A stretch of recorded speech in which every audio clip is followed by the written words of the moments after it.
বাংলাদেশে শুরু হয়েছে খণ্ডযুদ্ধ। একটা সংসারে যেরকম থাকতে গেলে মাঝে মধ্যে ঝগড়া হয়, অশান্তি হয়, কিন্তু সংসারটা টিকে থাকে বেটার আন্ডারস্ট্যান্ডিংয়ের মধ্য দিয়ে। আর বাংলাদেশের মানুষ সেটা কিন্তু বুঝতেই পারছে না।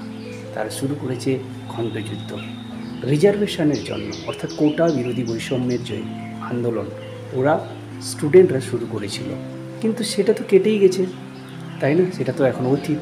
সুপ্রিম কোর্ট রায় দিয়ে দিয়েছে 7% পর্যন্ত রিজার্ভেশন থাকবে। তার সত্ত্বেও বাংলাদেশি স্টুডেন্টরা, শিক্ষার্থীরা, তারা কিন্তু ছাত্র আন্দোলনকে চালিয়ে যেতে চাইছে, অর্থাৎ সরকার বিরোধী আন্দোলন শুরু করেছে যাতে সরকারটা পড়ে যায়।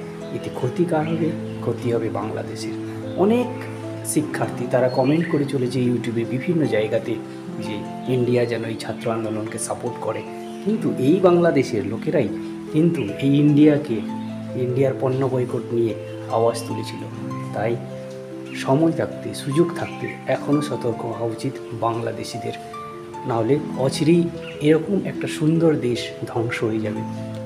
যখন সরকার বিরোধী গর্জন ওঠে, ওটা কিন্তু ভেবেচিন্তে করা উচিত। যেটা গর্জন করার ছিল ওটা সুপ্রিম কোর্ট অলরেডি তারা আয়দান করে দিয়েছে 7%।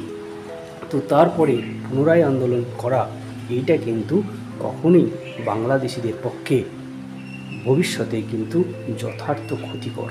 তাই এখনও সময় আছে, এখনও এই আন্দোলন বন্ধ হওয়া উচিত। আপনাদের কি মতামত অবশ্যই কমেন্ট করে জানাবেন।